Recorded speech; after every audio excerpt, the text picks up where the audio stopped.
लळिंगजवळ finance कंपनीच्या recovery मॅनेजरला मारहाण करून दरोडा टाकणारे 5 आरोपी अटकेत। मुंबई आग्रा महामार्गावरील लळिंग गावाजवळ स्वस्ती फायनान्स कंपनीच्या रिकव्हरी मॅनेजरवर दरोडा टाकून लूट करणाऱ्या 5 आरोपींना मोहाडी नगर पोलिसांनी अटक केली आहे। ही घटना 9 एप्रिल रोजी रात्री घडली होती। फिर्यादी अप्पासाहेब टोंबरे हे दिवसभर जमा केलेली 1,84,000 रुपयांची रोकड बँकेत ठेवून दुचाकीने जात असताना अज्ञात इसमांनी त्यांना काठीने मारहाण करून गंभीर जखमी करत बॅग हिसकावून पळ काढला होता। पोलीस अधीक्षक श्रीकांत दिवरे यांच्या मार्गदर्शनाखाली मोहाडी नगर पोलीस ठाण्याचे पोलीस निरीक्षक शिल्पा पाटील यांच्या नेतृत्वाखाली विशेष पथक तयार करून गोपनीय माहिती आणि तांत्रिक तपासाच्या आधारे रोहित पवार, दिनेश माळी, भीमा गवळी, लंकेश बोरसे आणि गणेश सोनवणे या 5 जणांना लळिंग परिसरातून अटक करण्यात आली।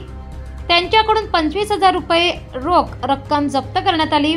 अन्य 4 आरोपी अद्याप फरार असून त्यांचा शोध सुरू आहे। या प्रकरणाचा तपास पोलीस उपनिरीक्षक चेतन मुंढे करीत आहेत। ही कारवाई पोलीस अधीक्षक श्रीकांत दिवरे, अप्पर पोलीस अधीक्षक किशोर काळे, उपविभागीय पोलीस अधिकारी राजकुमार उपासे यांच्या मार्गदर्शनाखाली पोलीस निरीक्षक शिल्पा पाटील, पोलीस उपनिरीक्षक चेतन मुंढे, पोलीस उपनिरीक्षक नितीन करंडे, पंकज चव्हाण, मनीष सोनगिरे, मुकेश मोरे, प्रकाश जाधव, पोलीस कॉन्स्टेबल रमेश शिंदे, चेतन झोळेकर, असद सय्यद अशांनी केली आहे। नमस्कार, मी PI शिल्पा पाटील, मोहाडी उपनगर police station. Mohadi police station हद्दीमध्ये दिनांक 9/4/2025 रोजी लळिंग पुलाच्या बोगद्याखाली बचत गटात स्वस्ती फायनान्स बचत गटाचे जे रिकव्हरी मॅनेजर आहेत ते त्यांचे बचत गटाची रक्कम गोळा करून धुळे शहराकडे येत असताना बोगद्याखाली त्यांना काही मुलांनी अडवून त्यांच्याकडे असलेले 1,84,000 रुपये जबरीने चोरून नेलेले होते।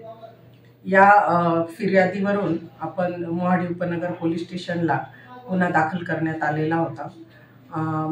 दिनांक 13/6/2025 रोजी आपले काही विशेष शोध पथक आणि गुप्त बातमीदार तसेच तांत्रिक पुराव्यावरून आपण 5 आरोपींना अटक केलेली आहे। अद्याप गुन्ह्यामध्ये 4 आरोपींचा शोध सुरू आहे।